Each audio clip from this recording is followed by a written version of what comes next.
It's such an honor to be with you this morning. And so what I want to talk to you about this morning is I want to go back to an old story that you've heard about many, many times, I suspect.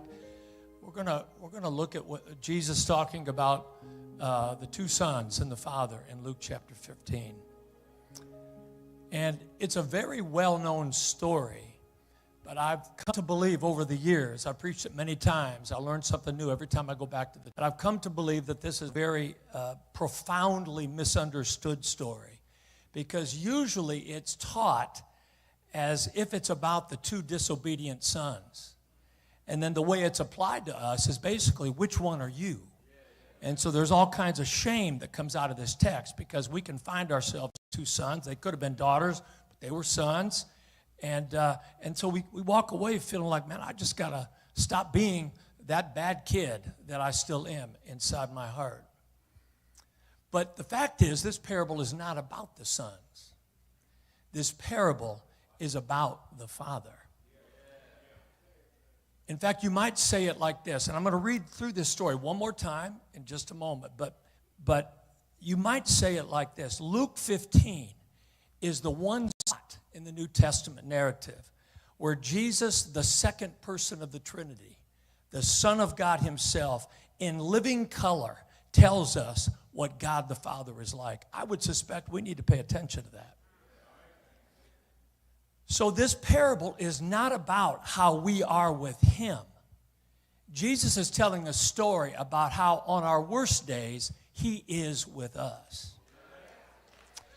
And this matters because what most impacts our lives this side of glory is not our circumstances. Now, I can understand how when things go poorly, and when we're walking through that valley of the shadow of death, I have great empathy.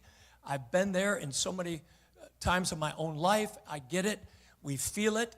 But that's not the most important impact on our life. It's not our circumstances. And in terms of the Christian experience, it's often kind of implied in church that the most important thing about our lives is how hard we try, how much we grit our teeth and really, really want it, and we get another night, we pray and get on our knees and whatever. And there's a whole list of things that we think this is the most important thing in our life with Christ. But neither one of those things, they're important, but they're not the most important thing. The most important thing in our life with Christ is the love of the one that we are attached to.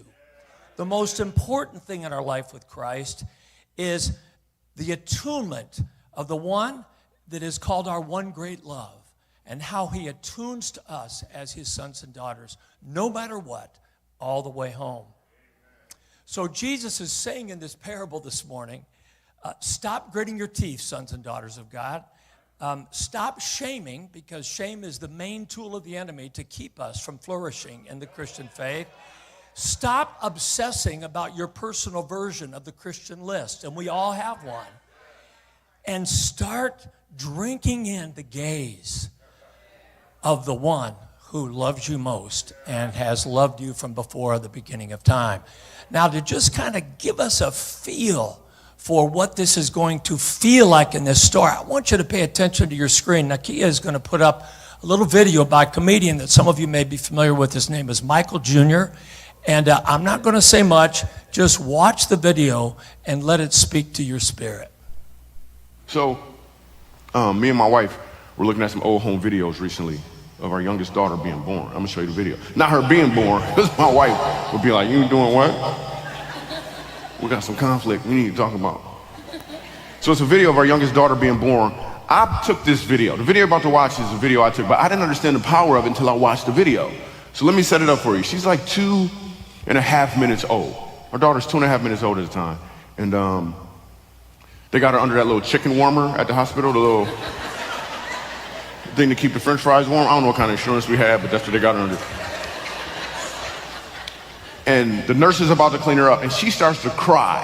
I want you to notice what happens when she hears my voice.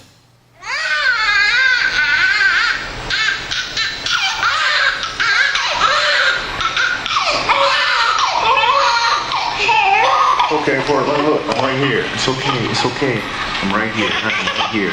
We're doing just fine. It's okay, I'm right here. Yeah, it's okay, baby. Yo, so that was pretty powerful, right? Now it's like 7.5 minutes or so later. The nurse is done cleaning her up, and she starts to cry again. I speak up, and she stops crying again. But I want you to notice what happens when I tell her I love her. Portland, it's okay. It's okay. It's good. It's good. It's good. I'm right here. I'm right here. I am right here. I love you. I love you. I love you. Yeah, I'm right here. I'm right here. It's okay. It's okay. So here's the thing. There's going to be times in life where it feels like you're going from conflict to conflict to conflict. Or maybe you're just full of fear because of all the uncertainties right now. The key thing to do in those moments is to be still and listen for the Father's voice. Be still and listen for the Father's voice, because he is talking to you. And what he wants you to know is that he's right here. He loves you. All you have to do is open your eyes.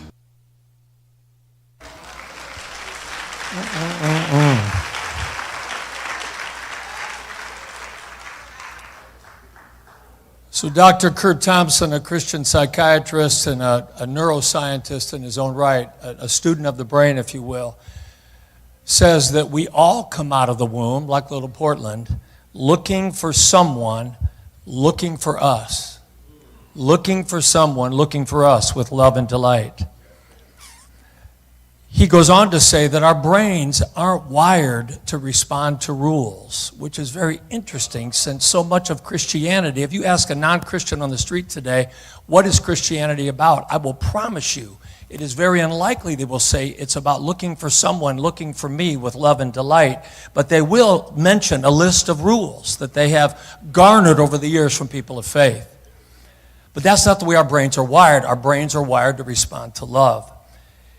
So if the enemy simply distorts God's image, since our brains are made by God to tune in to the love that he has for us, like little Portland with his daddy, if the enemy simply distorts God's image, he's got us.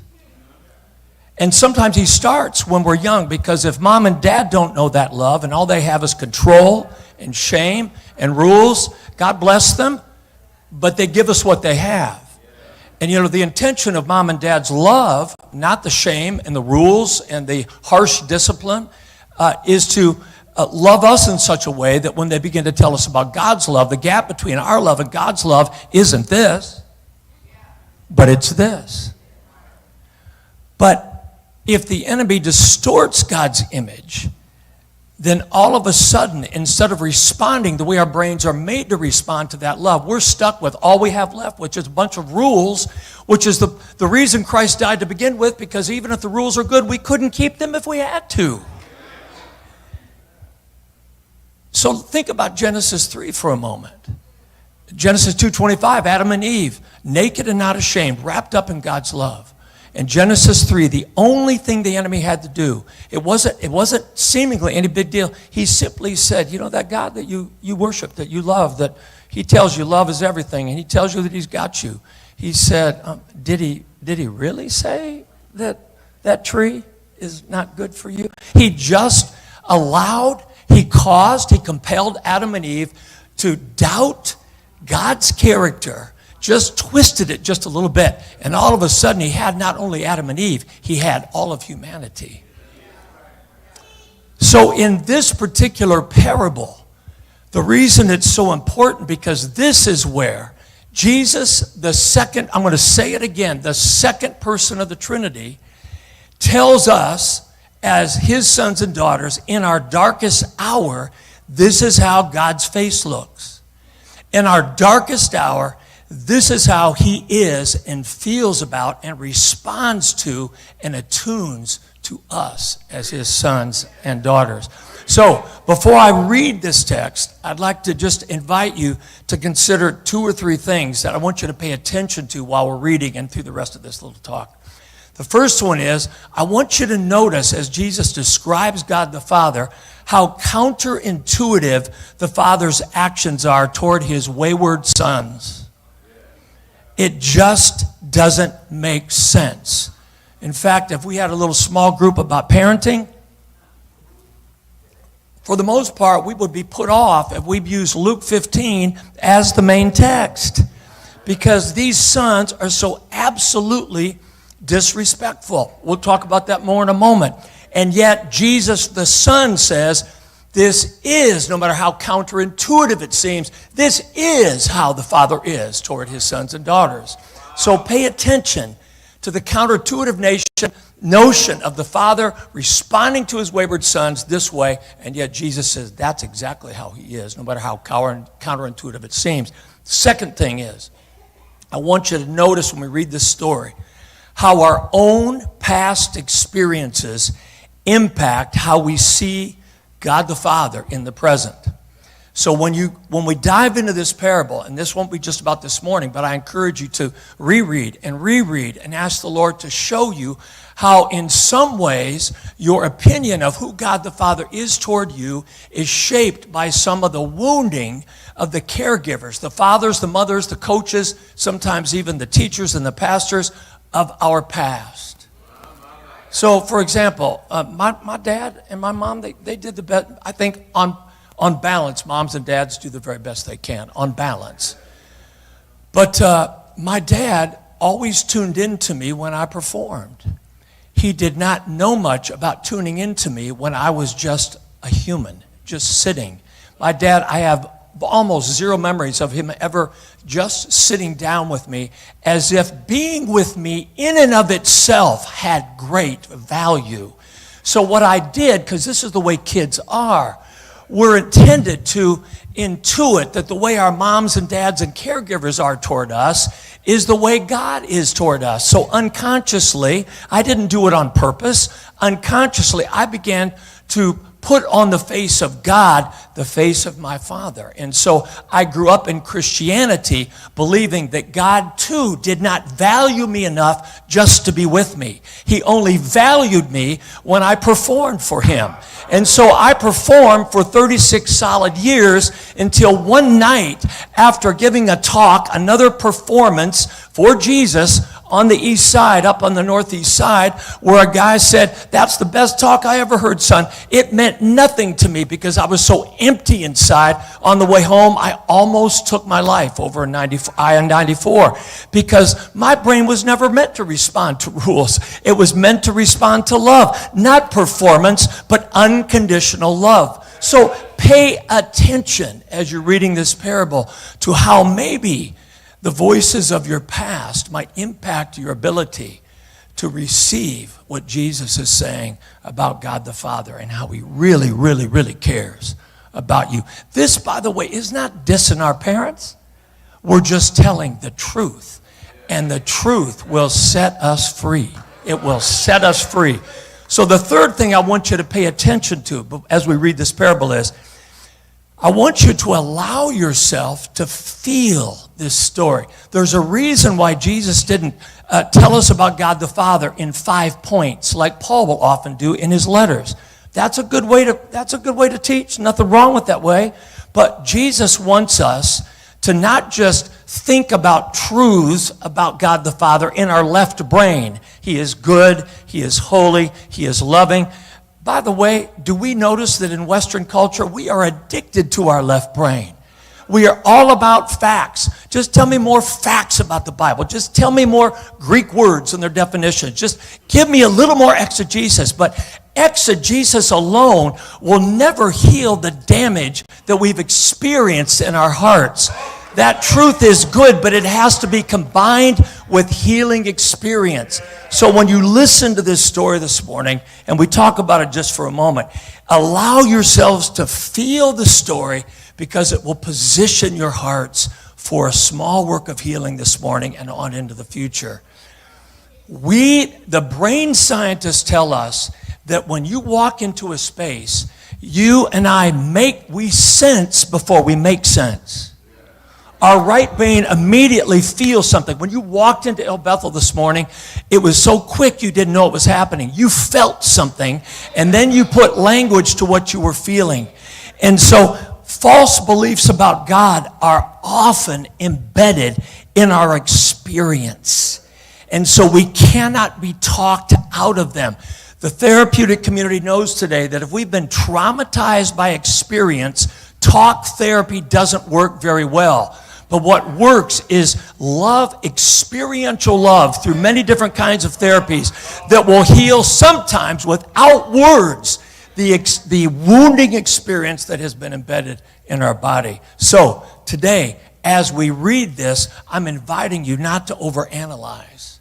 I'm inviting you to turn into your heart and feel the love of God for you, which, by the way, the word love is never mentioned in this text, and yet it is absolutely everywhere.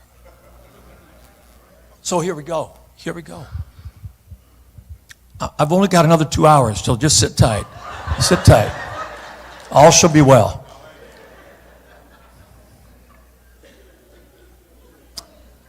Then Jesus said, a certain man had 2 sons. And the younger of them said to his father, Father, give me the portion of good that falls to me, which was tantamount to him saying, I wish you were dead. So the father divided to his 2 sons his livelihood. And not many days after, the younger son gathered all of his money together, cashed out his chips, and journeyed to a far country. And there he absolutely wasted everything with prodigal living. But when he had spent all, ironically, there arose a severe famine in that land, and he began to be in want. And so, in panic, he went and joined himself to a citizen of that country. And that brother sent him into the fields to feed his pigs.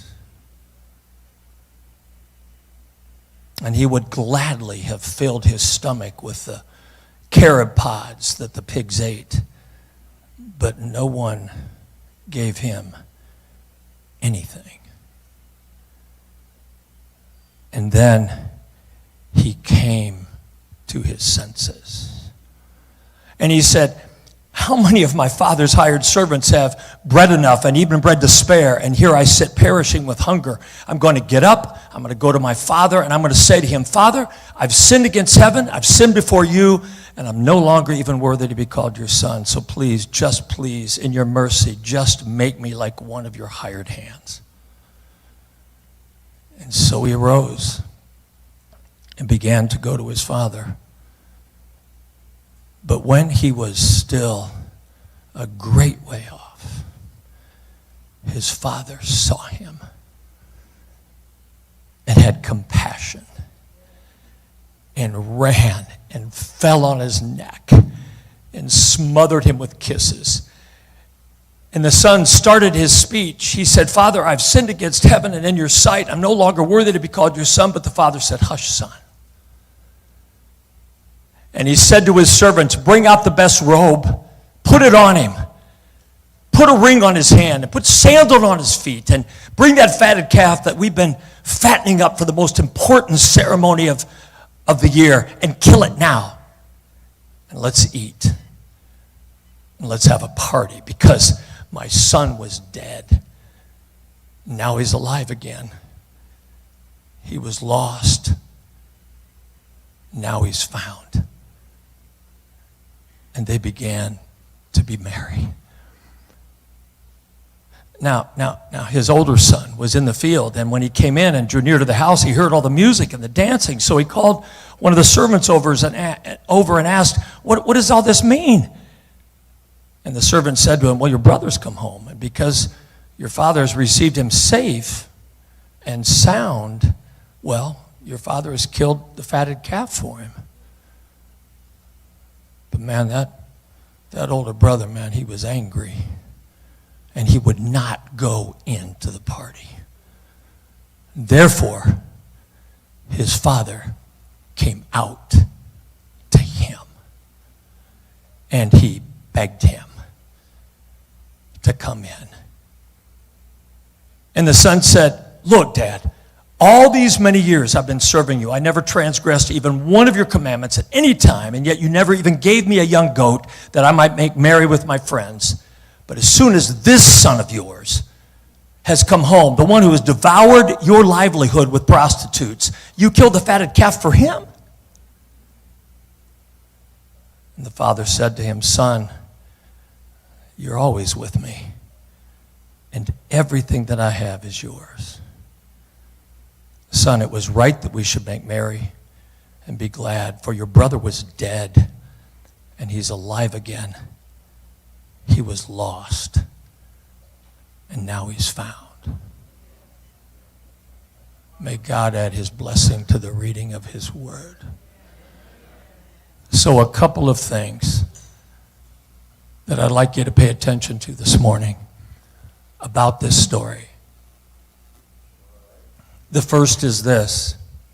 I want you to notice, you can't miss this, that God is a loving father who gives his kids freedom to not love him back.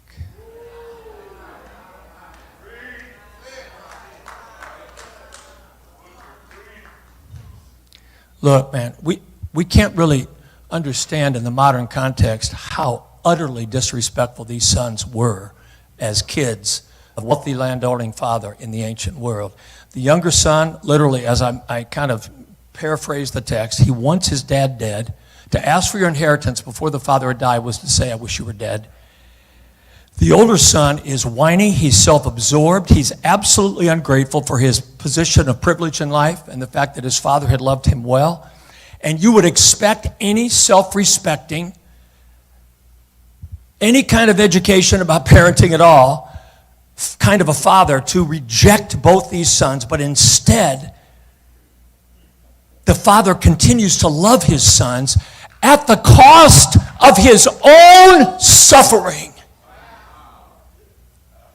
Because when his sons rejected him, when his sons did not love him after he had loved them, you can bet his heart suffered.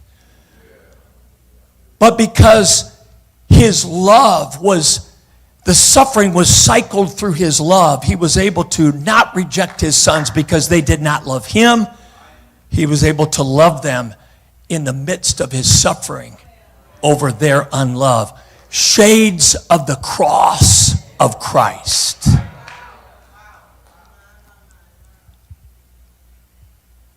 I'm convinced, I'm old. I guess I'm not old, but what is old, right? What is that? When is the threshold? I don't know. I turned 70 this year, and I'm feeling some kind of way about it. I don't know. Right? 69 was all right. 70, I started going like this. And I'm trying to, I'm 70 and a half now, so I'm trying to recover and get back on. So I shouldn't say I'm old. My hair's still blonde. I'm offended that you laughed. But I've lived long enough. Let me say it that way. I've been around. 15 different countries. And like your pastor, he's traveled. He's preached in so many different quadrants of life, different kinds of people, it looks like on the outside, but on the inside, we are all the same. And this is what I've come to believe, that many of us live with an intense fear that someday we're going to do something of unloving God that causes God to not love us back. And Jesus in this parable says, it is absolutely impossible. It is absolutely impossible.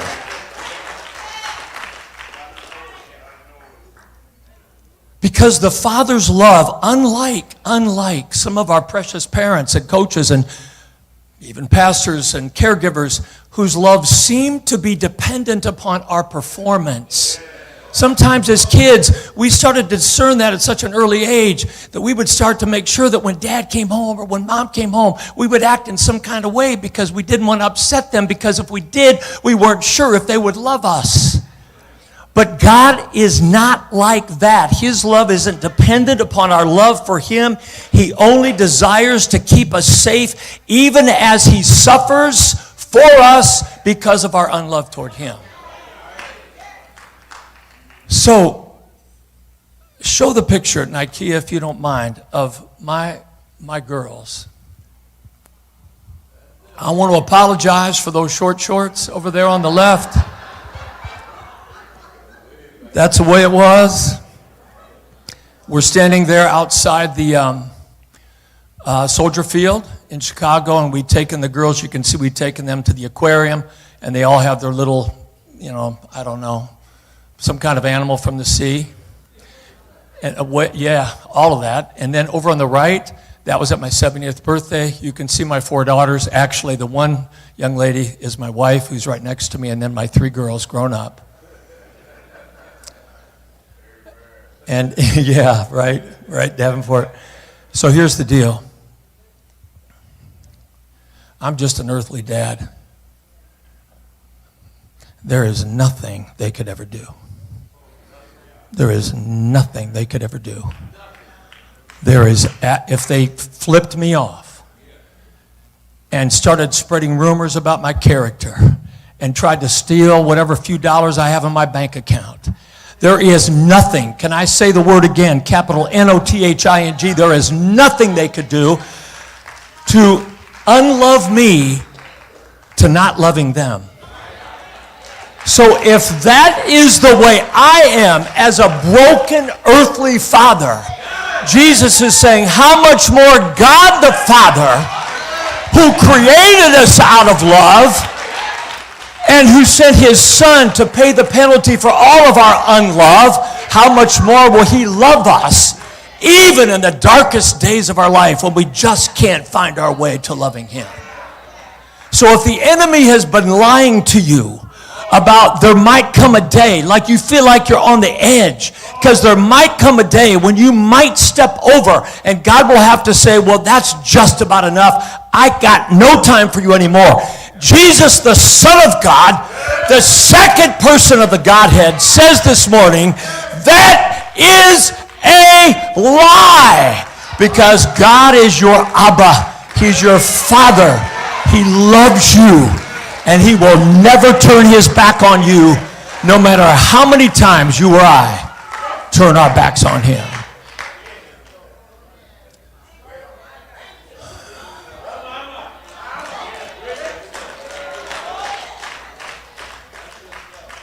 There's a little part of me that just wants to say, let us pray. But there's just a little bit more, if you don't mind. Now, this last piece is kind of divided up a little bit, so just bear with me. God is a loving Father who gives us freedom not to love him back.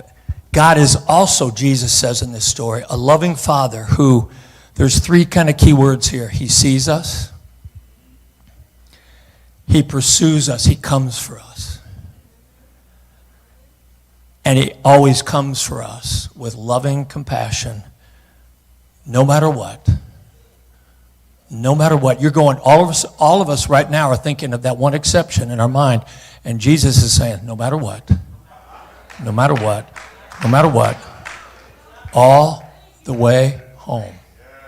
So first, when the younger son was still a great way off, his father saw him. The father, why did the father see him when he was a long way off? Because the father never stopped looking for him.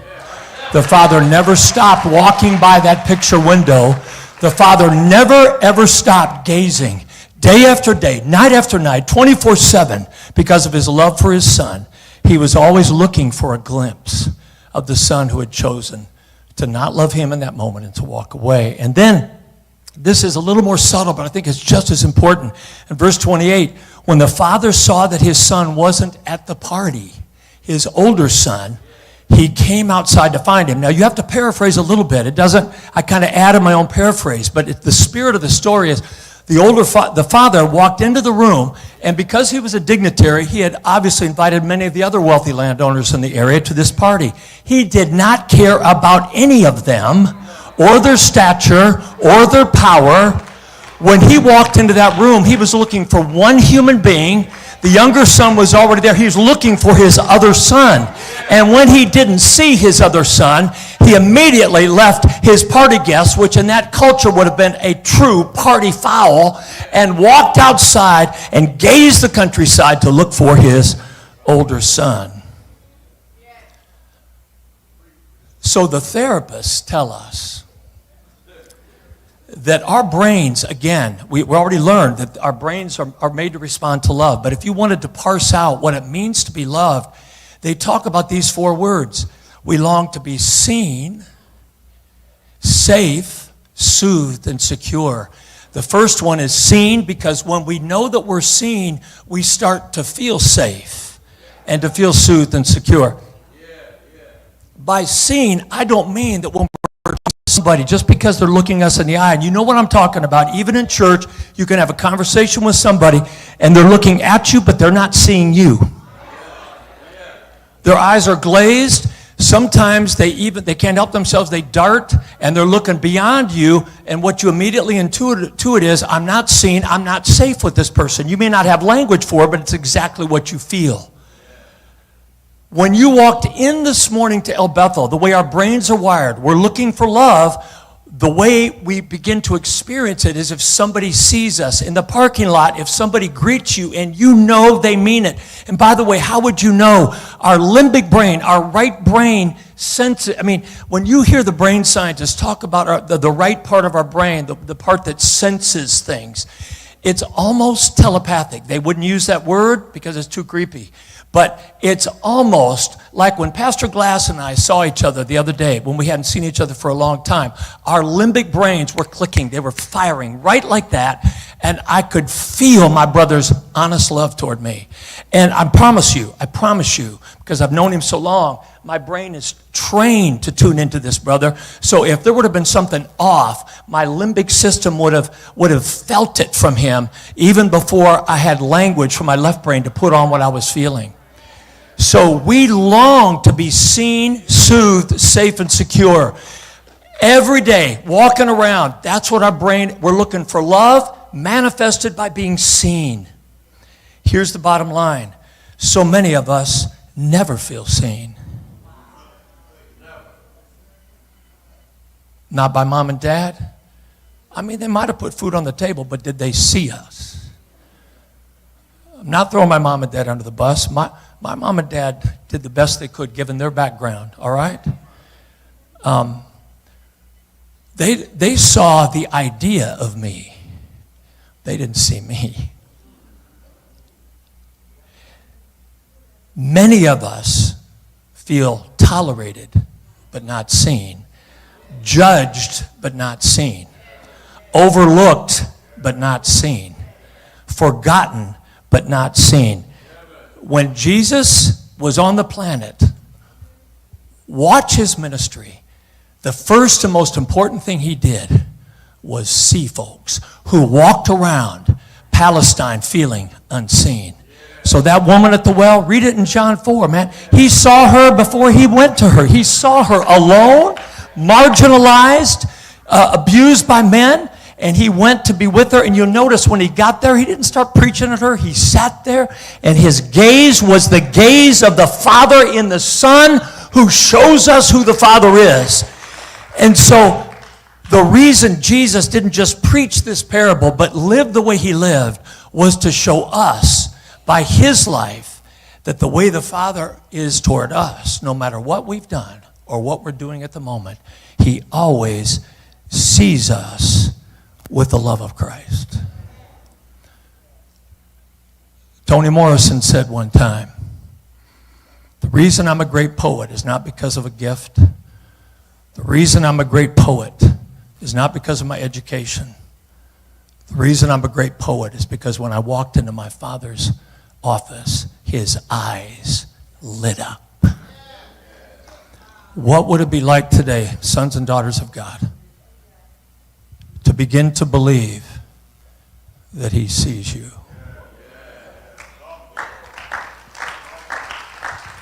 And his eyes are not those scornful eyes that have wounded us, those eyes of rejection, those eyes of tolerance. They're eyes of love and embrace. You say, but you don't know what I've done, but he does. And his Christ went to the cross knowing, gazing at us, dying for each of us as if there were only one of us. What would it be like to begin to believe from the mouth of the Son of God that we are seen? Maybe your ex-husband, your ex-wife didn't see you. Maybe your boss never sees you. Maybe your kids don't see you. Maybe sometimes you think your best friends don't see you. But I can tell you the God who is your Father, right now, right now, right now, right now. Look, I've got 3 daughters, and I'm telling you right now, while I'm preaching, my eyes are on them back in Colorado. I can tell you that right now because I'm their daddy.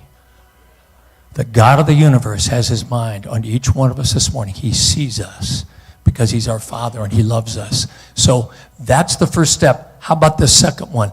The Father saw him and he ran to him. The Greek word is a word that was used in the ancient Greek world of the games, the ancient Greco-Roman games.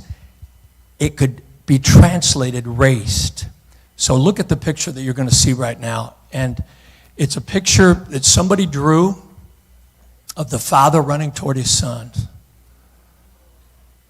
I was giving some kind of a talk about the love of God at a men's retreat several years ago in New Hampshire, and a young man who had been an orphan, with all the teaching that I was trying to do, he came up to me afterward and he said, this is what got him. The image which he could feel that he had never felt in his life of God being a Father that was in that moment pursuing him. Now here's the deal about this text. Culturally, a father would never run. It would be a shameful thing for a dignified father to run. So this father probably wouldn't have run in 40 years. He would have had to have picked up his robes. You could then see his legs. And it would have just, the whole thing would have been absolutely undignified. So why would he choose to race here? Well, what the ancient Near Eastern scholars tell us, that there's a long-standing tradition that goes something like this. It's called kazaza, which is either a Hebrew or an Arabic word. I'm not sure which. But the translation is cutting off. And so what happened in the ancient world is, if a Jewish young man blew the family inheritance in shame, especially with Gentiles, and that's what the far country represents, and then dared to come home and try to re-enter his community, the community would meet him at the city gates with a pot that before he could walk through and become a citizen again, they would break that pot on a rock and they would shout, kazaza, you're cut off. You are no longer a person. You have no identity. You have no home. All you have is shame. So scholars believe that behind the scenes of this story, you have a father who loved his son so much that bearing his own shame of running through that community to protect his son from having to experience shame, he raced to beat the community to the gate and to beat them from crushing the pot and pronouncing kazaza on the son. Again, shades of the cross, where Jesus despised the shame, our shame, that the enemy was shouting at him to keep him from doing what he did for us, and went to the cross because of his love to keep us from bearing the penalty of our shame. This is so unlike our experience in so many ways, so counterintuitive to our experience with stern fathers. Arms folded when we err, when we screw up or whatever. Arms folded.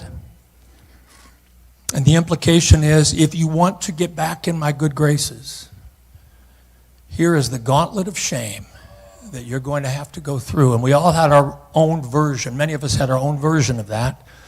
It didn't even have to be stated. We could intuit it as kids, because kids don't miss nothing. Kids know.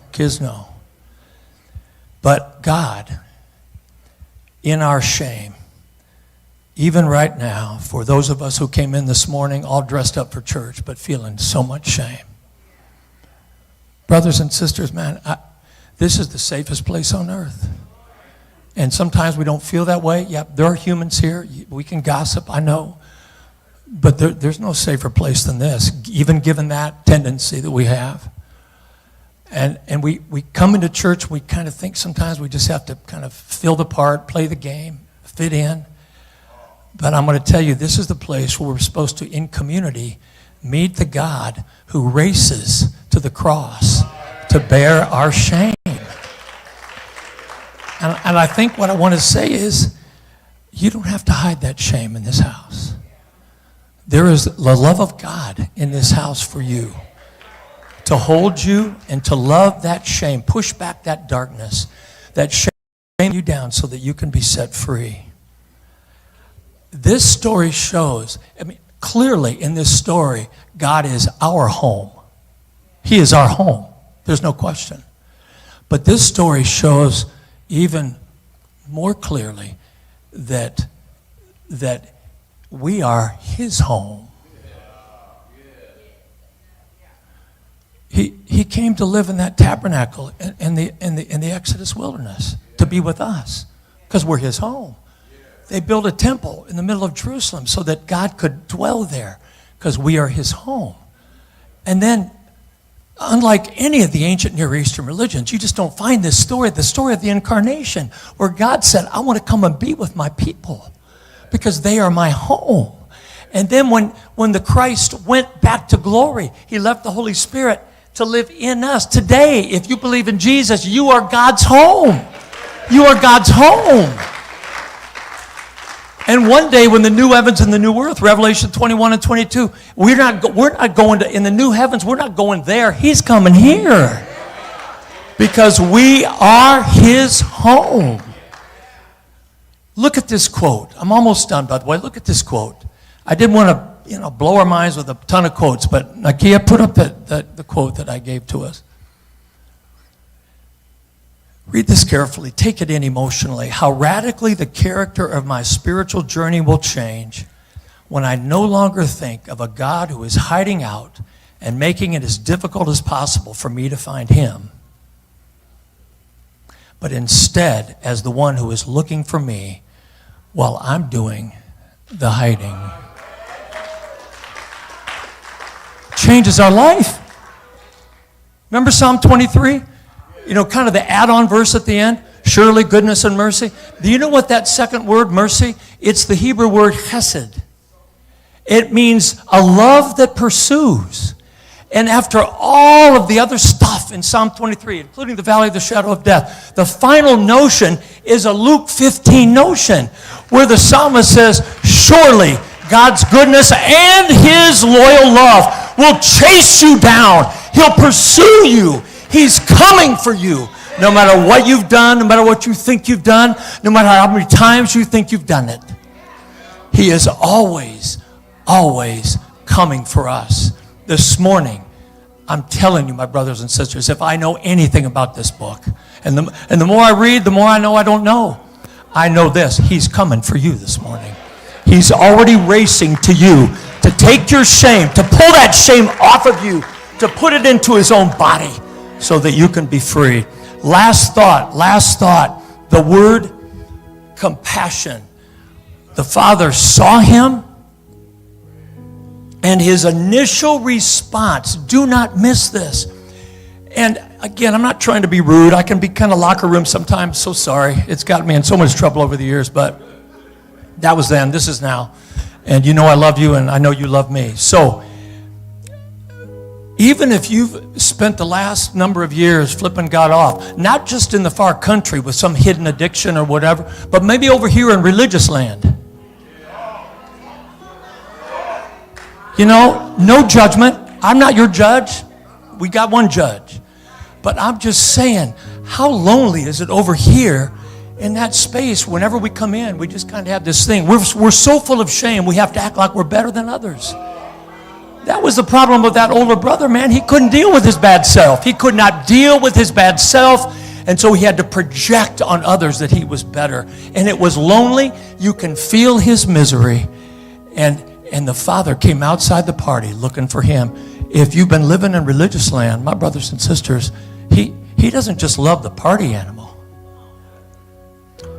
He loves you. He's saying,